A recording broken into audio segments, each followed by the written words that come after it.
We're talking a little bit about public speaking. And as we go through this presentation, I love to have engagement from all of you who are on. So if something comes to mind, please don't hesitate to either to raise your hand, to drop it in the chat, or even just call out. I'd welcome any of those comments as well. So first off, I shared with Tanya, I needed to do a tech check. So I was grateful we were able to do some technology testing before we started the recording. So I'm going to assume that it is still working well as it was earlier. But as Tanya said, what we really want to dig into this evening is really talking about how to pursue mastery of speaking and leadership, and they go really hand in hand together. And yes, this will talk a good amount about Toastmasters and the opportunity that Toastmasters will can deliver for you to pursue mastery of either speaking or leadership, or a little bit of both. But what I'd also like you to leave this evening with is a little bit of a better understanding about maybe some of the types of public speaking that you do very well, or some of the types and areas of public speaking that you would like to get more practice at, right? So the title is interesting because a few weeks ago, when I was working on getting this presentation ready, Tanya had emailed me and was like, "Hey, we've got to have a title for this." And I was like, "Oh shoot, yes, we do have to have a title."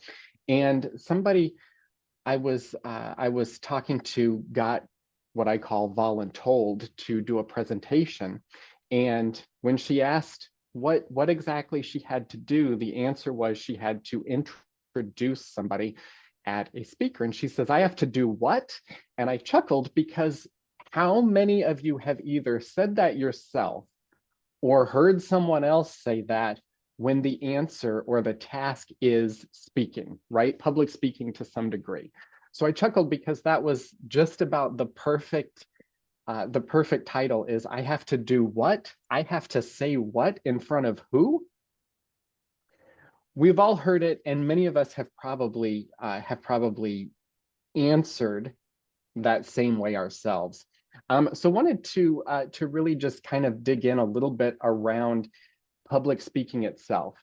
So some of you may know public speaking is still considered the most common and the biggest fear amongst people just globally. And what's interesting about that is it can literally paralyze people in fear, but the reality is this is also something that's frequently just a requirement, right? Just standard requirement in our jobs, in what we do for work. So several years ago, when I still worked in a training department, I was in Chicago, and a couple of colleagues of mine were tasked with rolling out a training to a fairly large group of employees. It was broken up over several days, right? But every session had about 300 people. And my coworker, we had gone through many train the trainer sessions. We had gone through all of the boot camps before delivering this. So we were really very well prepared.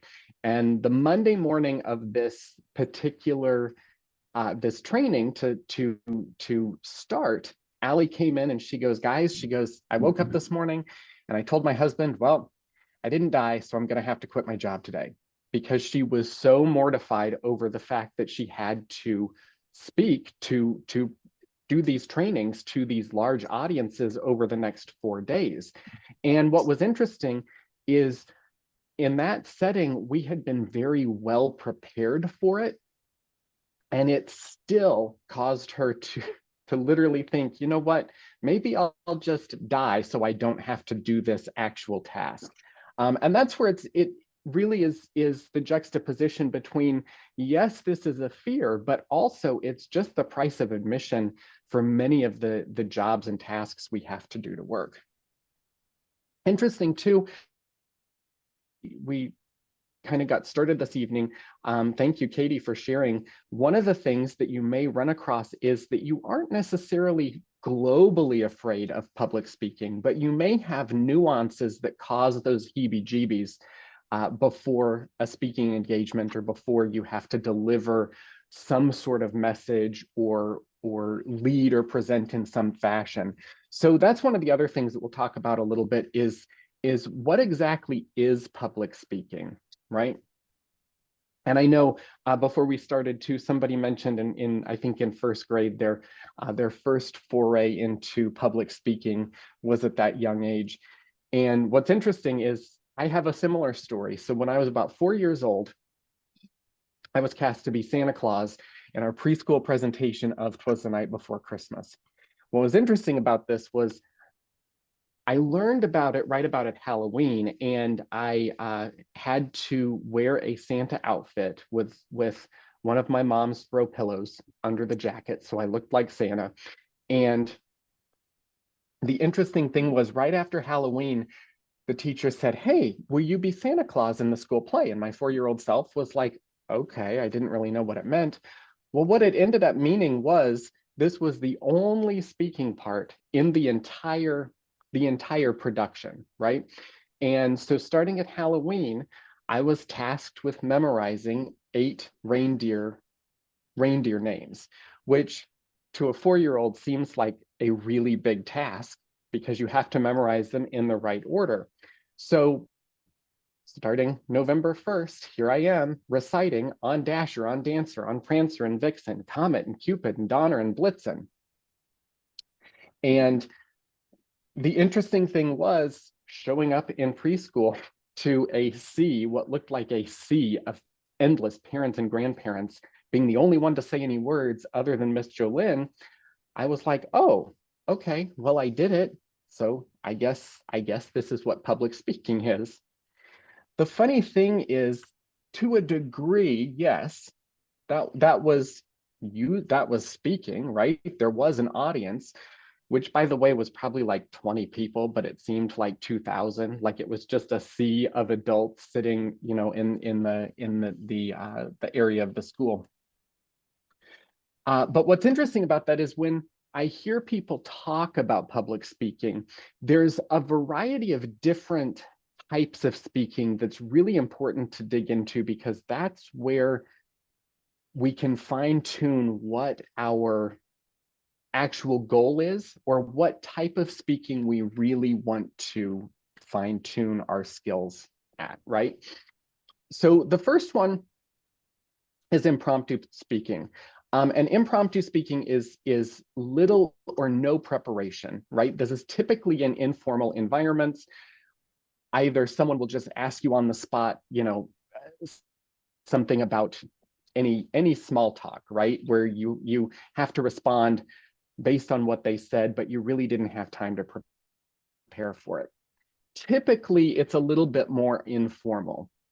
What's interesting, though, is Mark Twain has a quote that says, "It only takes him about 3 weeks to give a great impromptu speech." So even though it's completely unprepared, the best impromptu speeches are typically about something that you have some knowledge about, right? You've got to be able to think on your feet, formulate some type of response based on the question you were given or the prompt you were given, and deliver that back to the audience. Another place you typically will run across this is if somebody likes to say, "Oh, would you share a few words about whatever?" That's a type of impromptu speaking. Prepared speeches, I know we touched on this as well before we got started, but again, prepared speeches are going to be those very formally, very specific written, sometimes teleprompter speeches, or a speech that is completely memorized word for word.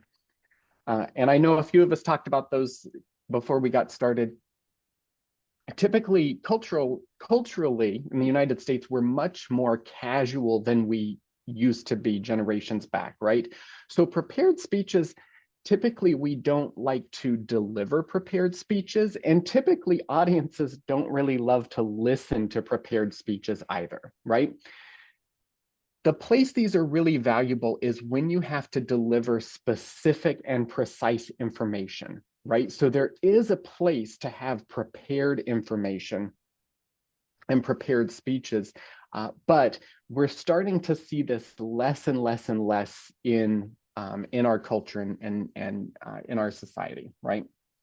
The next one, extemporaneous speaking, this is actually coming from, I mentioned, a training background. The reason I got involved in Toastmasters was to become better at delivering extemporaneous speaking.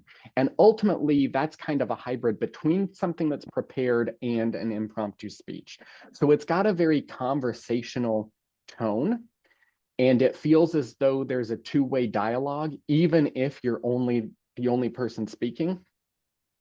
It's also what allows the speaker to maintain eye contact with their audience. And it's also typically about something that you have a level of expertise on, right? So as project managers, most of us can deliver a pretty lengthy extemporaneous speech or presentation about whatever project we have been working on for a while, right? Because we're really familiar with it. We know basically the status at any given time, and we're able to share that pretty specifically and with exact information, but in a conversational tone that doesn't feel like we're reading bullet points to the audience, right?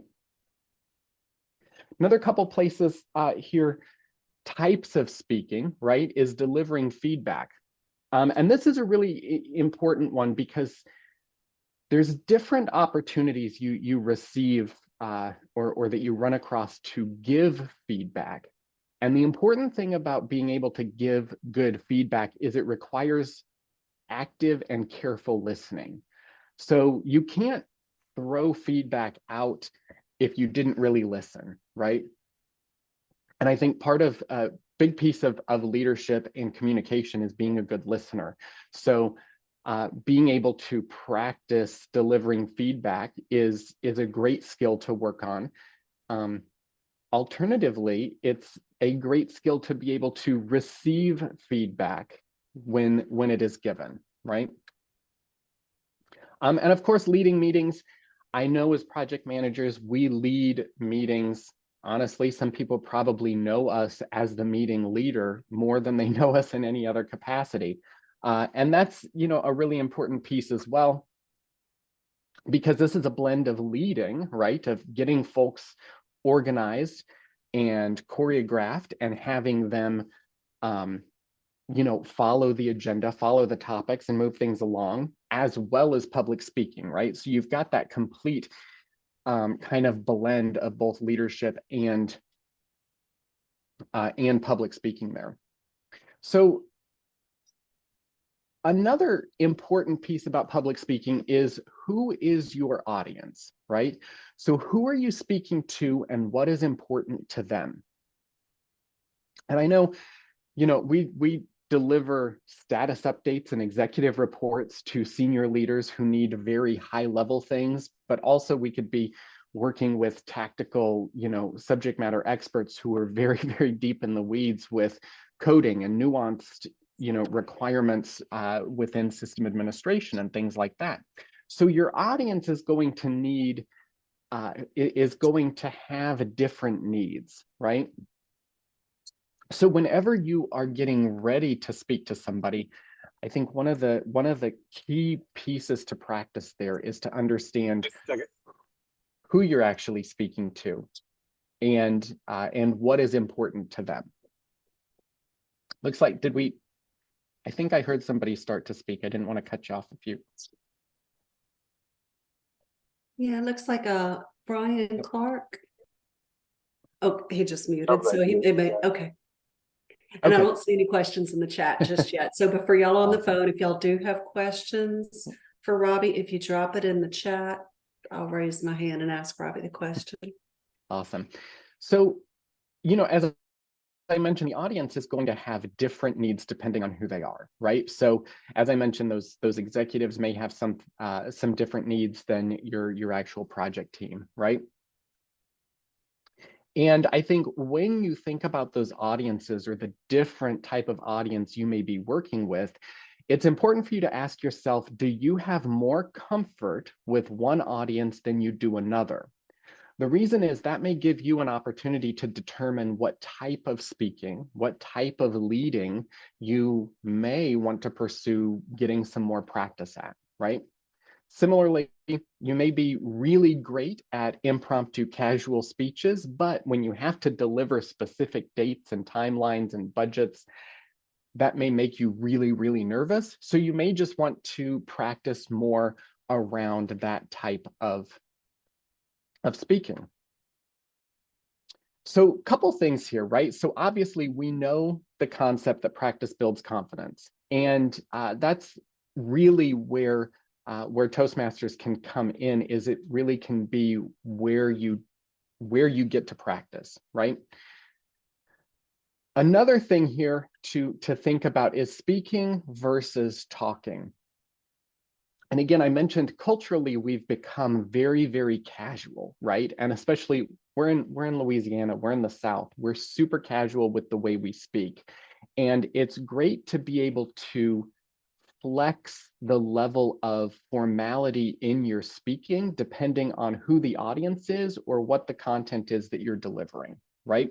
So you may want to speak in a way that's super comfortable with your audience, but you may be presenting to a different group where it's much more formal, people are in suits and ties, and you want to be able to deliver your speech in a slightly more polished way to give you some more confidence versus feeling out of place depending on the audience.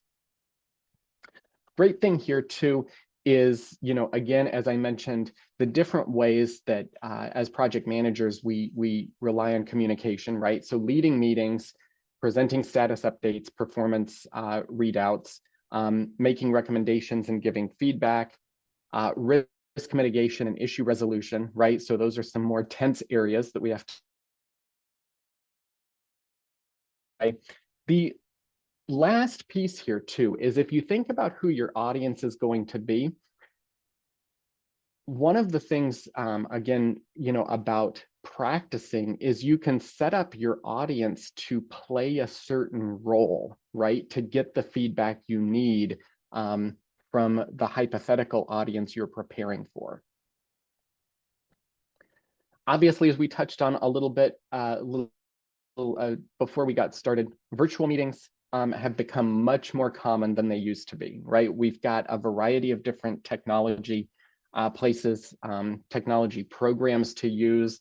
And speaking now is much different than it was a few years ago, where you knew if you were going to speak, there were people live in front of you and you could kind of feed off their energy. You could tell if you were losing them. And now we don't necessarily have the same immediate feedback that we used to, right?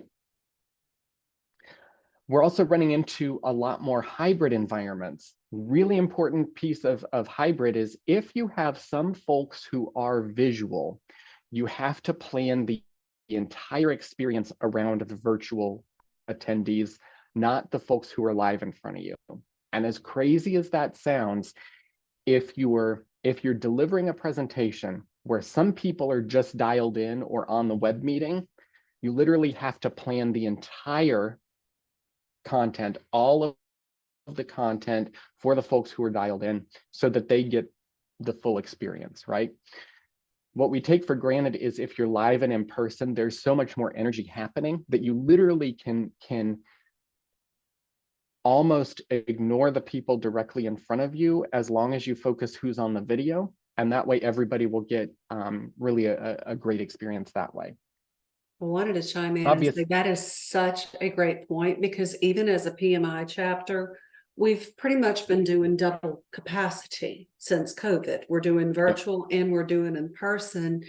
There are a lot of PMI chapters that have a much larger member base and a much larger board and volunteer base that are able to pull off the hybrid meetings.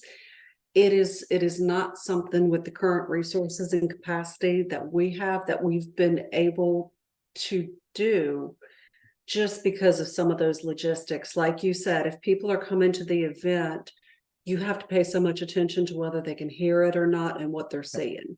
And it takes a lot of energy to do that. So It does, absolutely. And it's interesting because you'll start to see there's a draw, right, for folks to have the hybrid opportunity. And what's interesting is folks will be really passionate about wanting a meeting to be hybrid. And what I'm starting to see, right, and y'all may agree as well, is it's almost like folks want the out not to physically have to go somewhere, but also not miss out, right? So it's almost like a half commitment, right? Which I think it'll all come out in the wash. We'll get there to wherever we're going to land. But when you have to manage an in-person place as well as virtual attendees, there's a lot more nuances to it, right? It's interesting. I was in a conference room the other day, and it's actually beautifully set up. I mean, I will give my compliments to that. Like, there's very few technological things where you can walk in and there's a button that says press here, and you press here and it actually does everything you expect it to do. Like, the screen lights up on the wall and the camera comes on and the audio is there. But it was interesting because I found myself like in a reserved room, and I thought other folks were going to be there with me, but everybody was on the screen. So I chuckled because I was literally in a hybrid meeting, but I was the only person in the physical spot, right? So the people in the meeting, like, I don't think it mattered to them, but it was an interesting kind of practice environment because here we are with a hybrid environment, but the speaker was the only one, or the meeting host, so to speak, was the only one who was actually in the physical location. Anyway, my point in all that is it's the different formats are really important to make note of so that you can prepare yourself to deliver, whatever is going to happen in those environments. I think this here again, really that intersection of leadership and public speaking, right? I think it's great if we can start to think of those two things very closely aligned. They really do hold hands, right? So a few places that I think this is helpful. Again, leading through influence. I think project managers were super familiar with not having formal authority. We have to influence folks in decisions and kind of massage things along. Typically, tends to take a lot of words to get the influence to move forward there, right? Obviously, enhancing presentation skills in general, or in order to persuade, right? So delivering content that has an impact on your audience and may cause them to change how they what stance they're going to adopt. Obviously, time management, that's a huge one. I mean, if we schedule meetings that are on a 25-minute interval, we want to make sure that we're not running over based on the time we've asked of our audience. Obviously task prioritization, we've got to determine, force rank different priorities and get alignment there. A lot of discussion there. And also sometimes you need to find consensus, and other times it's not about consensus. It's about finding what the priority is and then getting your audience to get behind, where you land there. Obviously, managing the audience themselves in terms of how do you control a crowd? How do you keep folks engaged if they're starting to get bored? And how do you engage, a resistant, even a heckler if you have them? How do you bring them back in, and bring them to be part of the group if they are actively resistant to whatever the meeting topic is, or just being a captive audience member, they just may not be interested in it. And I mentioned before delivering feedback, right? So dialing in and really actively listening so that when the opportunity to give feedback comes about, you can actually give meaningful and useful feedback. I mentioned before, right? I use this word, the training ground, and I think that's an important thing that I was basically someone explained to me that that's how they think of Toastmasters. And ultimately we think of any other skill. Typically there's ways to practice it, right? So if you do a sport or something athletic, you can practice it and get better, right? And you can measurably improve what you're doing, right? Playing a musical instrument, similar type thing. You can put in the time, you can practice it, and then get better. The challenge is, and I know I ran across this myself, is if I need to get better at speaking or to get better at leading, how do you do that? And I think many of us find that we have to practice while we're doing it on the job. And quite frankly, it doesn't feel good to show up to work and have to try something when your livelihood, depends on it, right? And when potentially promotions or other opportunities are dependent on what you're doing, but you don't have the practice or you don't have a place to practice what you're doing to get better at it.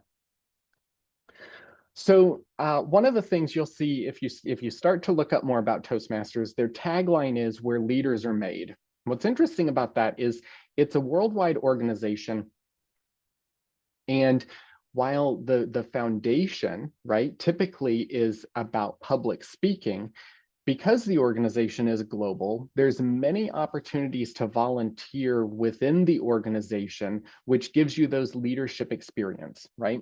And you're leading volunteers. So there's no better way to learn influence than when you are rallying and gathering commitments from volunteers.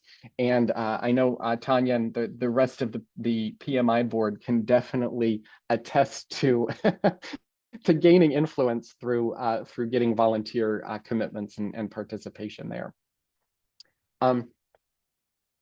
Another big piece of it is the educational resources, right? So there's a number of what they call paths, right? You've got 11 different paths that basically are experiential learning that will let you walk through gaining skills in a specific area. So persuasive influence is one.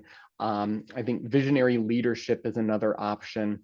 There's a variety of them, and there's actually a quiz that basically will help you determine, hey, what is it that I really want to work on? And it will set you off on this educational path to basically do some learning and then deliver a project, either a speech or some type of leadership project where you'll work with other folks in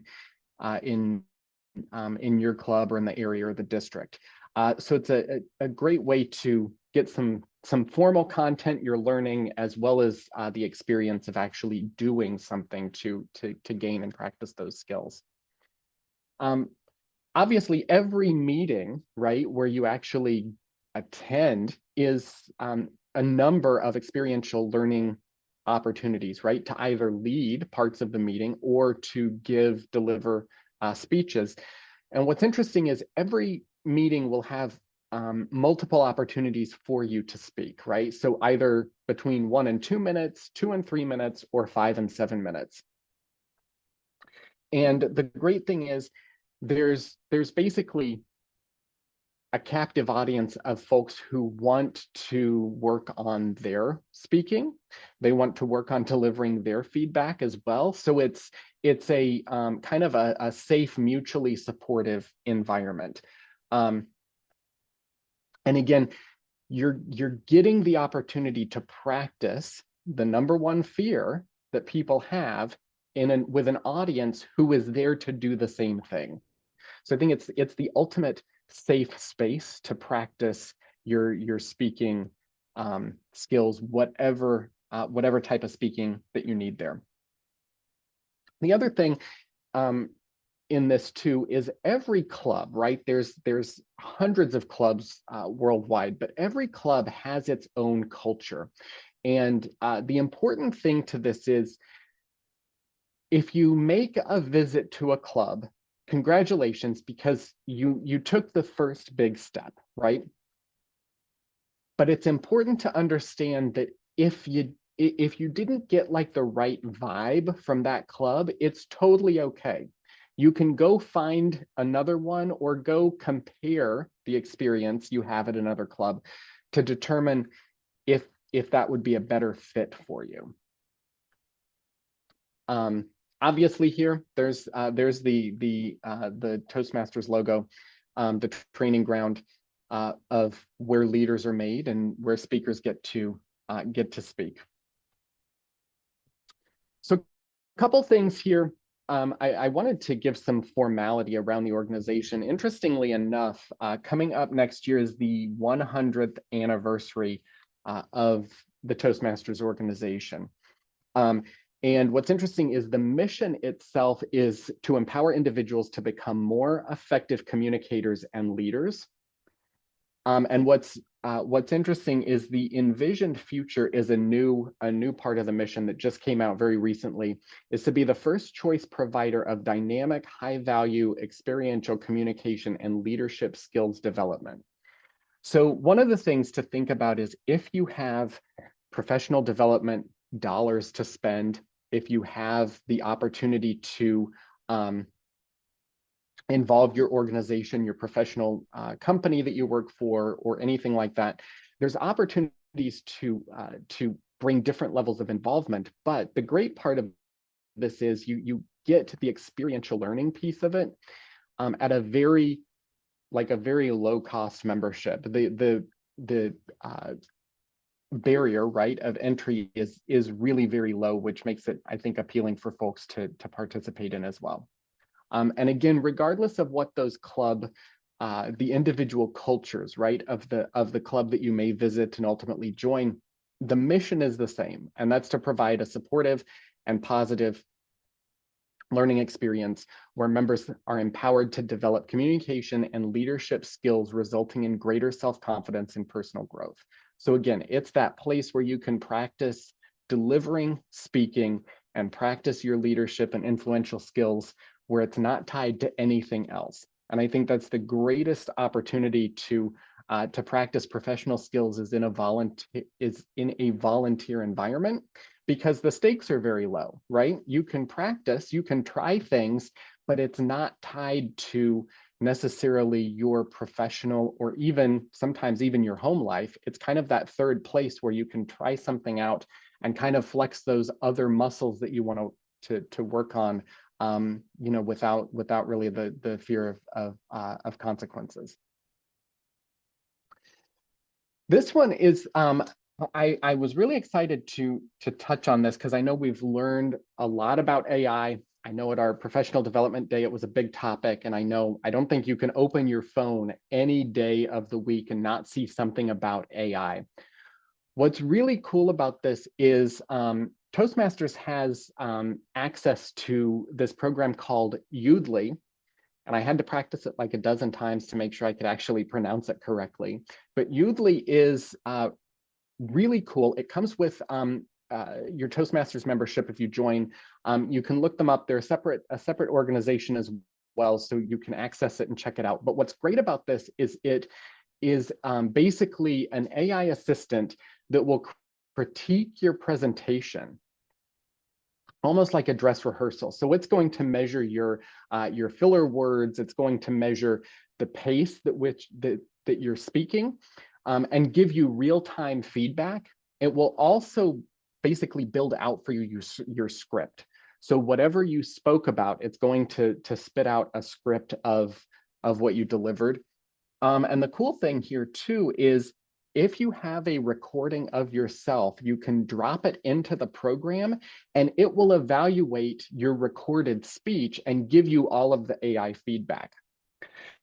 Now, what's cool about this is, I mentioned before working in training, one of the things we used to do at T3s or train the trainers is record ourselves facilitating the content and then watch ourselves on video with the sound off, which, if you can imagine, I'm sure most of you know how painful it is to watch yourself on video, but watch yourself on video to see how your motion was, to watch your facial expressions, etc., right? The second thing, which was almost worse, was to listen to ourselves without the video. So literally having to listen to your own voice to figure out, did I speak too quickly? Did I speak fast enough? Did I pause at the right points, etc.? The great thing is now AI has given us this tool that will do that for you, right? So literally, this program is going to give you all the feedback you could possibly need based on your presentation. So it's really pretty exciting stuff there. I would still recommend watching and listening to your own speech, as painful as it is when you start. Believe it or not, you actually can get immune to it. So I do highly recommend that as well. But this is a really great new tool that actually has some gamification elements to it as well. So highly recommend looking that up as well if you have the opportunity. And as I mentioned, if you join Toastmasters, you get membership, or you get access to that program as well. All right. As I mentioned, it's kind of what this term doesn't roll off my tongue, a smart mirror. So essentially, you can use it live. You can speak directly into the webcam, and the AI response is coming back to you in real time. You'll get that instant transcript for immediate analytics. So for example, if you need to deliver a speech and you really don't want to type it all out, you can take advantage of this giving you that transcript as well. And as I mentioned before, you can upload a recorded speech. So if you jump onto your web meeting, run through a speech, hit record, once that file renders, you can drop this into the Udly platform, and it will give you all of that feedback as well. And there's some gamification pieces as well. So if you really want to work on impromptu speaking, there's a couple of games where it will give you prompts to think and speak on your feet about a few random topics. I know there's one too that will walk you through basically a storytelling journey, and it will give you prompts along the way. So if you really want to work on storytelling and impromptu speaking, there's some fun, challenging things to do there as well.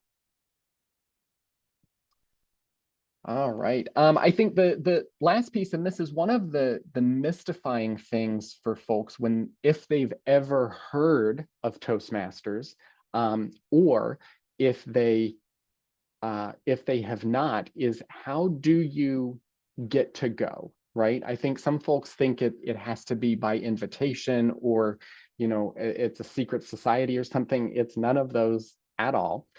So first off, if you have any interest in even checking out a club meeting, number one, I am formally giving you an invitation to join. You all have an invitation to attend any or multiple Toastmasters meetings, should you choose to. We would love to have you join as a guest, and ultimately, of course, join as a member as well. There's a couple things to look for as well, right? So there's many clubs. Since 2020, online attendance has become very prevalent. A few years ago, you basically were limited to where you could physically go and at a day and a time that worked for you, right? Basically, all of those requirements kind of have gone out the window, because most clubs have hybrid attendance. And there's so many clubs that are virtual now that you really can join clubs basically around the world because we're connected virtually. There's a couple things here you will notice, and I'm going to take you onto the website in a minute just to kind of walk through how to locate a club if you want to. Online attendance will get flagged, so if they do have regular Zoom meetings available, that is an opportunity that will be called out directly for you. There are some clubs that will be flagged as advanced clubs. You still can join an advanced club. Usually what they have is just some additional requirements of speaking experience before you formally join. Typically, they're not super difficult. I have seen some clubs that do have like an audition speech, just to see what type of, what your skill set already is, or some level of speaking that you've already achieved within another Toastmasters organization. You will see some clubs that are actually flagged as restricted. That just means it's a corporate sponsored club. So for example, Blue Cross Blue Shield has a their own corporate sponsored club. It says restricted, but even in that instance, there are some places where you still could join if by chance that happened to be a good fit for you. Prospective clubs, obviously, if a new club is under construction, it'll be called a prospective club because it's still in the building phase. And as I mentioned before, the hybrid and the online clubs are the norm now. So for example, there's a project management Toastmasters club that's actually based in Canada, which, believe it or not, we could attend that one as well, because we're not limited to being physically there. So as I mentioned here, if you go to the website toastmasters.org, you will see there is a big yellow button there that says find a club. All you have to do, click that button. You can type in here your zip code, how far of a radius you want to go, and then you will see the clubs kind of show up in that box below. There's also the map to look at as well, depending on how big of a radius you want to use. One of the things I would encourage is, even though you're not required to use to stay local, right? There are advantages to working and networking within your local area. So definitely encourage you to look with the local organizations as well. Once you find a club, you can click on the actual club name from that previous page, right? So this one, Rabble Rousers, is the first one that comes up. That's actually one of the clubs I'm involved with. When you click that club's name, it brings you to this page here, super user-friendly. This is the main way that I have found finding a club the easiest. The easiest way to join is, what days and time does it meet, right? Is this a time when I can get it to work in my schedule? You'll see up in the header there, super bold, easy to see there. There is also the location there, right? So the link to the Zoom is right there on the page. And then also they use the main library location as well, once a month for in-person meetings, which are hybrid as well. If you want the podium speaking opportunity, that's there as well. And then also you'll see there is a visit visit the club website. There's a link there. Once you join on the website, that's where the agenda is posted, so you can sign up to actually give your speeches there. And then lastly, there's a button to contact the club. I would definitely encourage you to contact the club before you go. The reason is, it always feels better to have made contact with somebody before you walk into potentially a room full of strangers, right? The other thing is, obviously, any volunteer organization, occasionally there can be a meeting change that doesn't make it to the website. So I just say, before showing up to an event, plan to make contact with somebody, just so you can be sure you get a good experience and you've basically already made a friend before you show up. And lastly, I just wanted to talk one more time about pursuing mastery, right? I am sure many of you are familiar with the expression of mastery requiring 10,000 hours of practice, right? So number one, practice, practice, practice.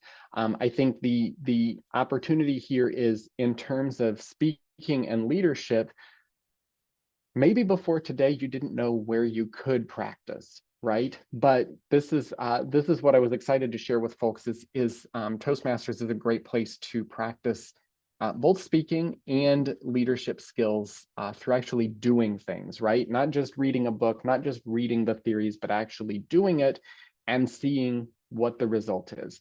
And I think from a project management perspective, Toastmasters is really a great blend with the skills we need to bring to work, as well as the skills that we need to practice and be very good at work as well. So it's really that perfect blend of speaking and leadership. And then again, as I mentioned this before, finding your training ground can be a challenge, but you need to find your training ground before you show up at your proving ground. And I think this is what I really encourage you to seek out opportunities to speak, seek out opportunities to lead, so that you can take time to actually train and hone those skills before you need to dive in and execute there. In other words, we may go to train for a marathon or go to some boot camp for physical challenges, but where do you learn to speak better, and where do you learn to lead better? Well, Toastmasters is a great place that I would recommend for you. And lastly, I'd encourage you to identify one area of speaking or leadership that you'd like to improve, so that you can find your place to pursue mastery. Maybe it's impromptu speaking, maybe it's extemporaneous speaking, or maybe it's delivering feedback. The reason for that is, if we just say public speaking, that's not necessarily specific enough for you to really work on cultivating that skill.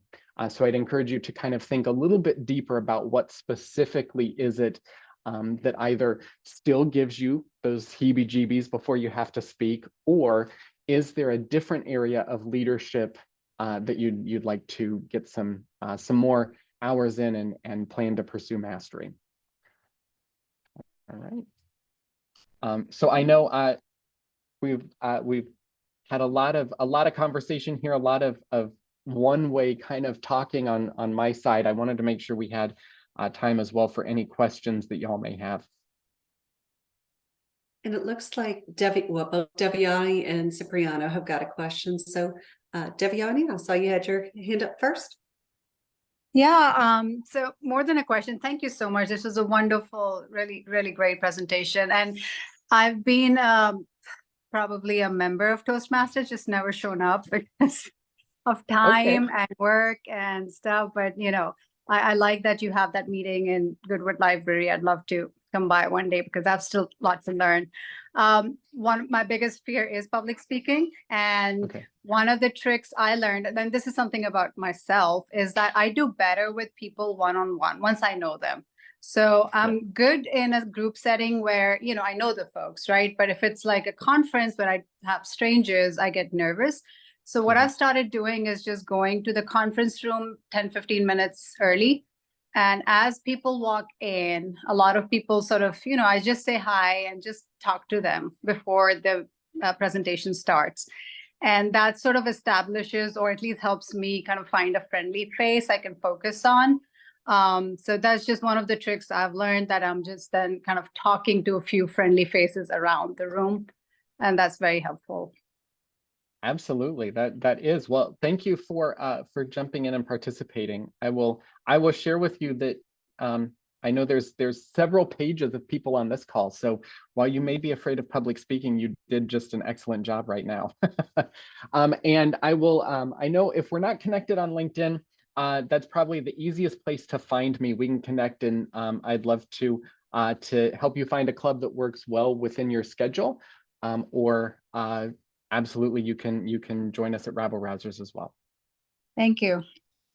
And it looks like Cipriano and then Gretel will be next. Yes. Hello, how you doing? Good. How are you? I'm doing well. My question would, my question would be, what would be your recommendation in regards to being presented with a voluntold versus a volunteer presentation of public speaking of some sort? Yeah, so you've been committed to deliver some sort of speech, or can give me a little bit more about the scenario, if you don't mind. So my scenario, I'm active military, so there's a lot of voluntold, scenarios. Yes. So, in regards to, public speaking and presenting, whether you know the information or not, I mean, what would be your recommendation, or, just your wisdom in regards to approaching, a voluntold versus a personally volunteering for a presentation? Yeah, absolutely. I think there's a couple things, right? So I think number one is there a typical type of presentation that you consistently get voluntold to give, right? That's number one. Number two, I think in those situations, if there's a typical format to it, I think you can sort of create opportunities to practice, right? So one of the things that just comes to mind here is if you always have to deliver inventory results, right? Or a specific report of, you know, number one is this, number two is this, letter A is this, letter B is that. And there's some discomfort there, right? What you can do is create an audience for yourself. Obviously at Toastmasters, that's a great place to do it. Or if you have some colleagues that you can just say, hey, I need to do this. Can you be my guinea pigs so I can test it out on you and get some of their feedback, right? That way you kind of give yourself the opportunity to practice and, you know, hopefully that can give you, you know, an opportunity to feel less voluntold and then ultimately maybe volunteer to do it before you get voluntold the next round. Hope that helps. Thank you. I appreciate it. And I think I saw a little bit earlier that Gretel had her hand up as well. Yes, more than a question, I just wanted to point something that I find great about Toastmasters, which is the flexibility. I recently rejoined my club after over a year of not attending meetings or speaking or doing anything. And I joined several years ago, but my commitment has been on and off, which I know is not ideal, but it really allows you to grow, learn, then put everything on hold, take care of life, family, a new job, whatever you have to do, and then go back. And I truly appreciate that flexibility that the Toastmasters has given. Awesome. Which club do you belong to? PMI Dallas Toastmasters. Oh, fantastic. All right, very cool. Well, yeah, Gretel, I think that's great. You were engaged once again. I hope you're enjoying it. And I would encourage you that every meeting you go to, take a role. Because that's the best way to get the most out of it, is to actually to do something at every meeting you're able to attend. Absolutely, will do. Thank you, Robby. Absolutely. I don't see anybody else's hand up right at the moment, but we've still got some time left in this meeting. Technically, our close time is at 7 o'clock, you know, if there's no more conversation, but wanted to encourage each of you to ask any questions that you may have and take this opportunity, whether it's for Robby, public speaking, PMI, how we can help you, how Toastmasters can help you.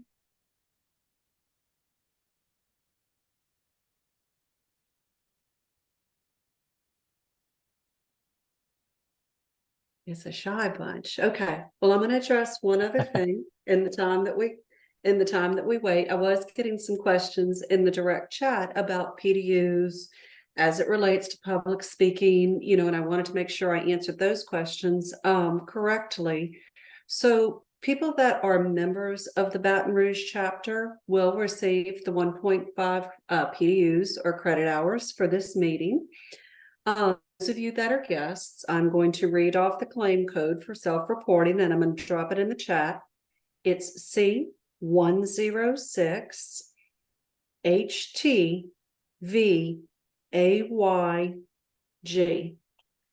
And I'm going to type that right quick. And while I'm thinking about that, I'm going to ask Robby a question, because I think one of the questions that I got was in regards to reporting PDUs for preparing a presentation. So I advise that not only do the attendees that attend this get the credit hours, and like you're a member, you'll get the 1.5, but the time that it took for you to prepare, do the PowerPoint, do everything in advance, you would report, you know, 1 hour equals 1 PDU on PMI to get those PDUs.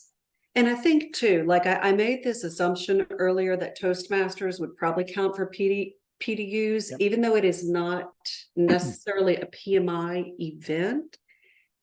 it still translates very heavily to power skills. You know, so for those of you with the talent triangle changing, power skills was leadership, business acumen is strategy, ways of working was technical. That's the best way to think about it. And when you go through your cycle, you have to have at least 8 hours in each of those different buckets. So making sure that sticks. So Yeah, absolutely. And I think, Tanya, one of the things you and I have talked about is how easy it actually is to report hours when you need to, right? I think right. it's if you haven't logged into the PMI website to actually submit hours or claim PDUs, it feels really intimidating. But once you do it, I think and you read through some of the options you have to get the PDUs, it's way less intimidating once you actually do it. And Tanya, you're definitely right. The activities, right, and the experiential learning you do within Toastmasters absolutely translates directly to a lot of those PDU opportunities. So it can go both ways, right? You could join Toastmasters with the intent of getting PDU opportunities, or the side effect is you gained speaking and leadership skills and got some PDUs along the way. So it could go either way. And you networked differently too. Just getting out there, being willing to speak in public, whether you're virtual or whether you're in person, even though it's a scary thing, it is becoming a vital skill to really stand out. It'll help you in your day-to-day work, you know, and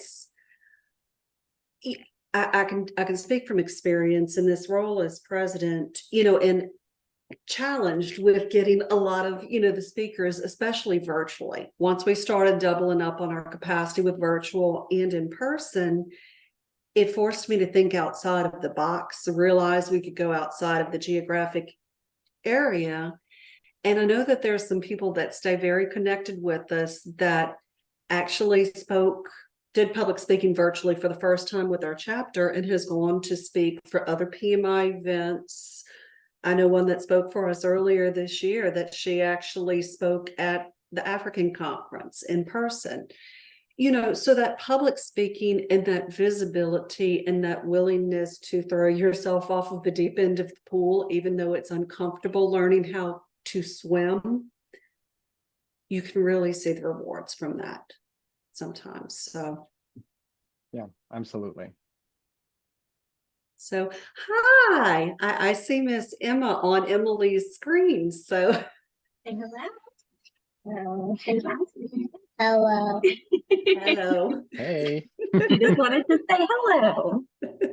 So, and for those, most of you know, Emily is our VP of membership.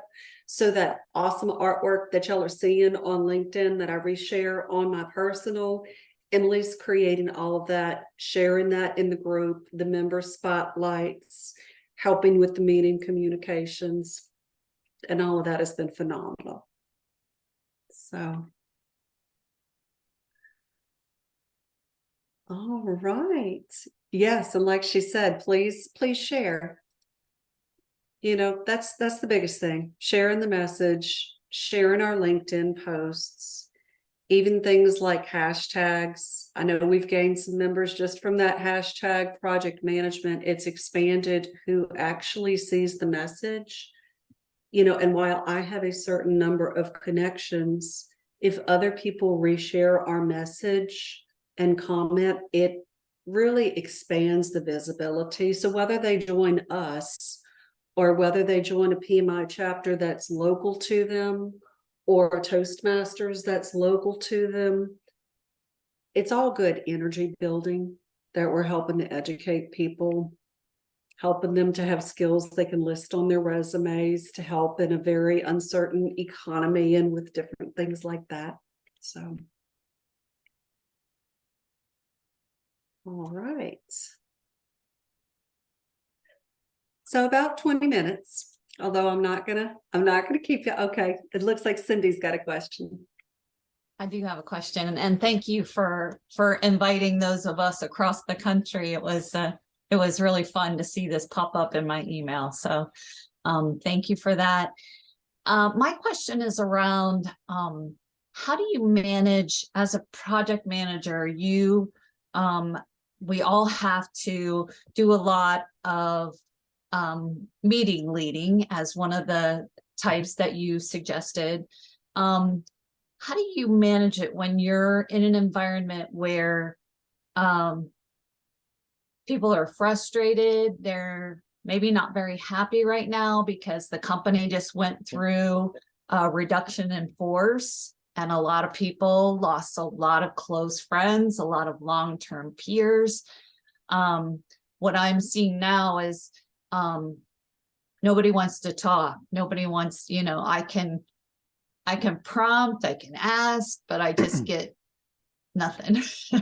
And I really struggle with that because Yeah. I feel like I just need to keep talking, but I feel like no one's listening. Yeah, that is challenging. I lived that life actually twice in a row, back to back, a few years ago, leading into COVID. It's challenging, and I feel your pain with empathy because I've been there. I think one of the biggest things that worked well for me was to keep a good rapport, right, with everybody on my project team. So outside scheduled meetings, I would really work hard to connect directly with the individuals. And number one, what that did was that gave us a good rapport, a good relationship in the workplace, so that we had some trust and some foundation that wasn't related just to the project work, right? Number two is, I think that will help kind of facilitate and kind of grease the gears. So when you are in a project meeting, you know each other, right? You just had coffee this morning, and you have some rapport, so it'll be a little bit easier to get the ball rolling, right? On that regard. I think the other piece is sometimes if something has just happened and the dust hasn't settled, sometimes, in my experience, you just have to cancel a meeting if it's not going to be productive, right? And sometimes the people are more important than the productivity from that individual meeting, if that makes sense. So I think sometimes it's worth the risk to kind of go out on a limb for your team and be like, listen, this week's a wash. Thanks so much, but we can't move this week forward the way we initially thought we could. Thank you. I appreciate those ideas. Yeah, absolutely. I think that's one of the biggest things in project management, is the relational aspect, to acknowledge the people in front of you before focusing on the task, and doing it sincerely,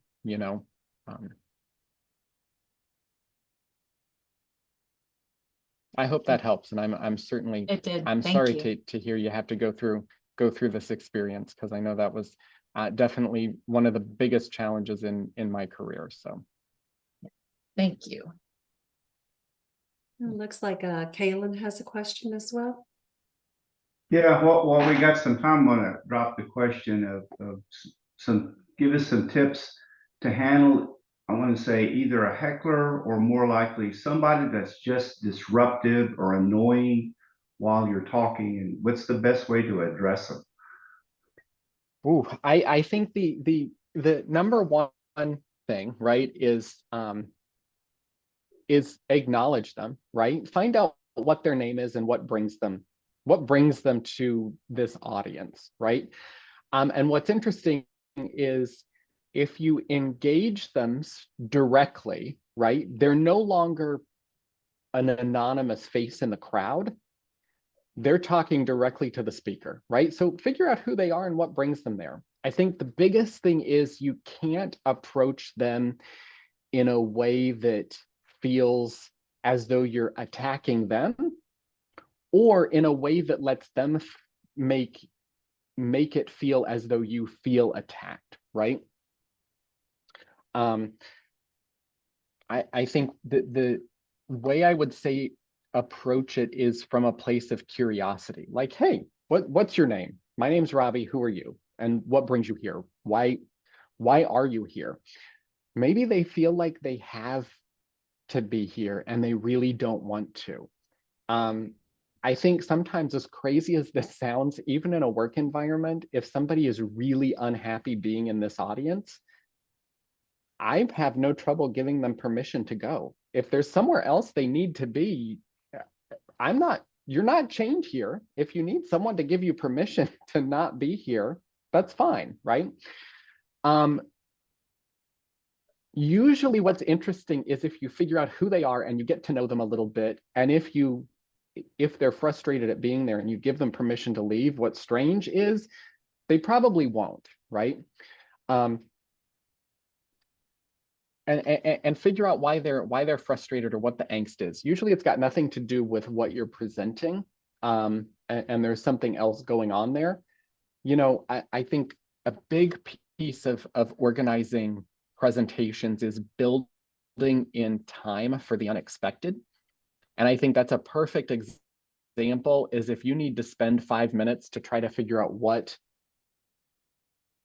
is driving this person heckling the presentation, make sure you have the 5 minutes to spend, right? The other piece is whatever they say, you have to be able to bring it back to the broader audience so that it doesn't become an individual conversation for a long time where the audience is totally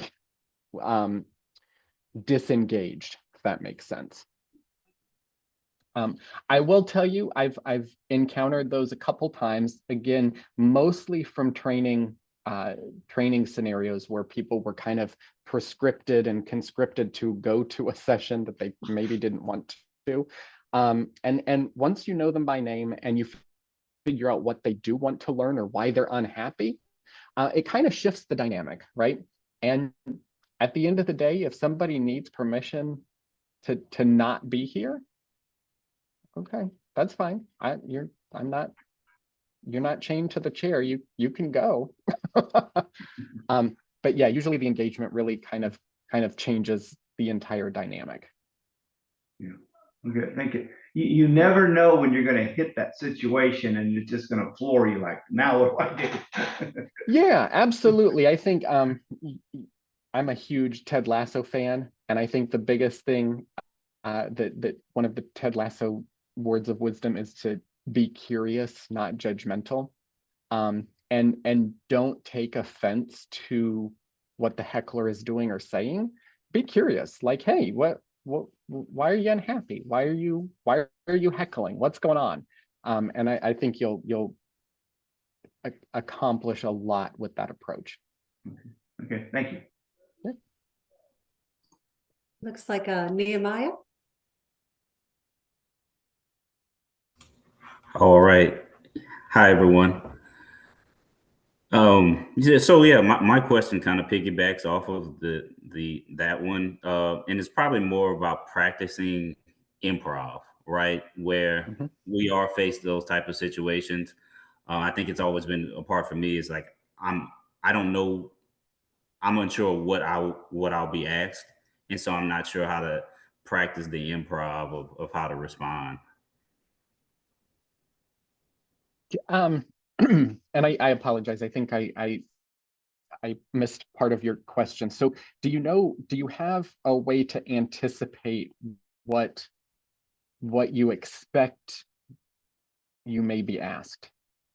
Well, yeah, sorry, let me rephrase. So I guess my question is more of, I guess, tips or ways to, I guess, practice how, I guess being more quick to respond, or just improv, like practicing ways to improv how you may deal with the unknowns, I guess. Yeah. So I think that the first way to practice kind of impromptu responses, right, is if somebody really catches you off guard, the the best thing to do is repeat back what you believe they asked you, right? Because sometimes if the question caught you off guard, you may not have actually heard what you thought you heard. So just check for understanding. Like, hey, did I understand correctly? You want some tips on how to better respond to an unexpected question? And that will give validation, right? Number one, that you're both on the same page. Number two, is part of it is being able to think and speak in a way that is conversationally the right pace, right? The other piece is it's okay to take time to think about what you're going to answer. And to avoid feeling awkward in silence, just let them know, you know what, I've got to think about this for a minute. That's a great question. I haven't really thought about that, right? The other piece to it, and again, this goes back to the practice, is the more you practice responding to impromptu prompts, the better you get your brain trained at being able to speak about past experiences. Because everything we talk about is based on a past experience, right? We learned something, we saw something, we heard something, and now we're speaking about it, right? Or we're connecting things that we learned or saw or heard. So that would be my suggestion is check for understanding, make sure you are clearly understanding what they're asking, right? Don't be afraid to kind of repeat it back and verify. And then also, if you need time to actually think about what the answer is you're going to give yourself permission verbally to take the time to give them the answer. You know, and lastly, I'd say if you even need more time, give them kind of those initial thoughts that you have, and then say, you know what, I probably didn't give you as much as you would expect. Let me get back to you with some more details about what you're asking. And then, of course, you have to actually follow up. You have to stick to your word and give them the answers afterward. Fair enough. Okay, good. Thanks. Yeah, absolutely. I think we've got time for one more question before we wrap at 7. It looks like Barbara has her hand up. Hi, Robby and Tanya. Great session. Thank you so much. Thank So you. my question is, how do you help us in terms of DEI, public speaking, and inclusion, diversity, and equity when you're trying to help leaders understand unconscious bias and conscious biases? Help me with that one. Time is of the essence. Ooh, so I think there's, you know what's interesting is in the Toastmasters clubs I've belonged to, you find a really interesting section of your community, right? And what's interesting is the clubs that I've participated in have a really great cross-section of true diversity between age, between economic and socioeconomic backgrounds, educational backgrounds, basically everybody you'll find in the community. They're truly community-based clubs, right? Community-based organizations. So you find a really great, naturally diverse group. I think one of the things that is interesting as well is every meeting gives folks the opportunity to give feedback, right? So what that invites is if somebody says something or tells a joke or an anecdote that doesn't land right with the audience literally has built-in permission to the meeting that says, hey, you explained a story of X, and when you said Y, this was my response to it. So it literally gives the audience the opportunity to give their experience and feedback, but it also gives us the opportunity to practice being perchance more inclusive or focus on shifting our vocabulary to be more inclusive to whatever audience is in front of us. Does that answer your question? Very good. Thank you so much. Yeah, absolutely.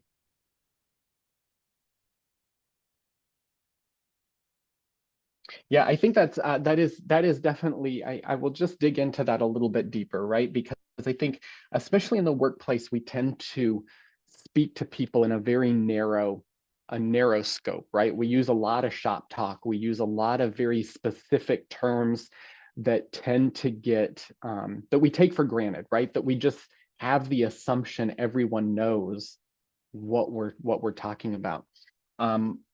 Recently, I gave a speech about whipped cream. Yes, whipped cream, and actually how you turn liquid heavy cream into whipped cream. And I used a term, soft peaks. Well, what was interesting was in the evaluation, Loveness told me, she goes, listen, I can't bake. I make one thing and I think I make it well. She goes, but you said soft peaks and I don't know what that is. So while that's unrelated, I think, Barbara, to your specific question, it gave me the clue that, ooh, I did use some technical term. I did use a little bit of shop talk that my audience didn't initially understand. So it kind of challenged me to say, oh, okay, talking about whipped cream to an audience of folks who may or may not actually make or eat whipped cream. I need to go back one step further to say, hey, this is where you start. And guess what? You stop mixing when soft peaks happen. And this is what soft peaks look like. So there's great ways to reach all sorts of folks in Toastmasters, because it really is that community organization, and you have a willing captive audience to listen and give you that feedback.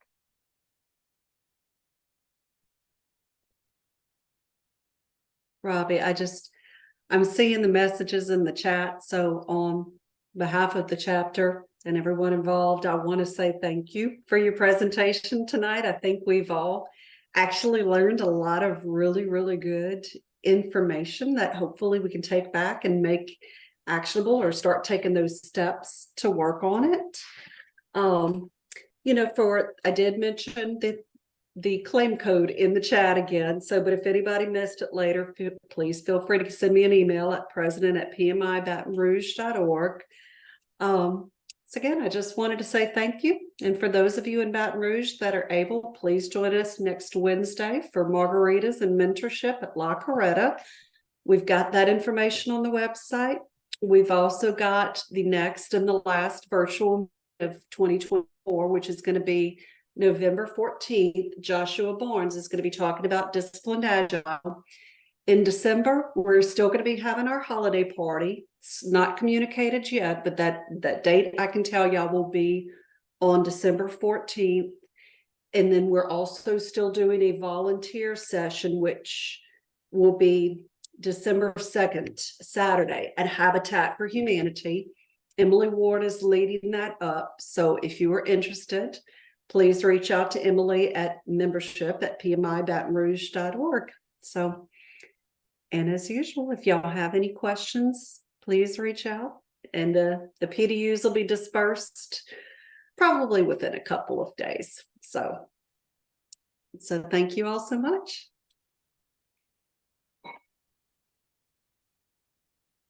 Thank you, Rye. Y'all have a good night. Thanks so much. Good night, y'all. All right. Bye.